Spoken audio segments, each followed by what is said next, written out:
कराची गरीबाबाद के करीब water corporation की लाइन लीक हो गई है। लियाकताबाद में 10 नंबर से गरीबाबाद जाने वाली सड़क ज़ेरे आब आ गई। बड़ी मिकदार में पानी का ज़िया शुरू हो गया है। ट्रैफिक की रवानी भी मुतासिर है, जबकि शहरी परेशान हो गए। तफसीलात क्या हैं, खुर्रम गुलजार से जानते। जी खुर्रम। बिल्कुल, ये लियाकताबाद से गरीबाबाद जाने वाली सड़क है जिसपे पानी का वाफिर मिकदार में देखा जा सकता है। वाटर कॉरपोरेशन की ये लाइन है जिसके लीक होने की वजह से पानी सड़क पर बहना शुरू हुआ है।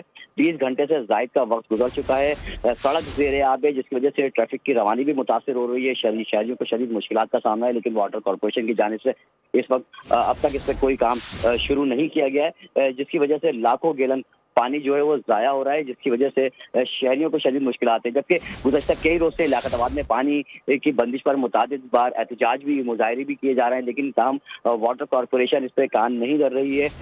और साथ ही इस पानी की बहने की वजह से इलाके को पानी की भी शदीद दुश्वारी का सामना करना पड़ रहा है। जी, लाखों गैलन पानी ज़ाया हो चुका है, जबकि वाटर कॉरपोरेशन की जानिब से अब तक कोई कार्रवाई नहीं की गई। खुर्रम गुलजार अपडेट कर रहे थे, आपका शुक्रिया। सब्सक्राइब करें और बेल दबाएं ताकि कोई खबर रह न जाए।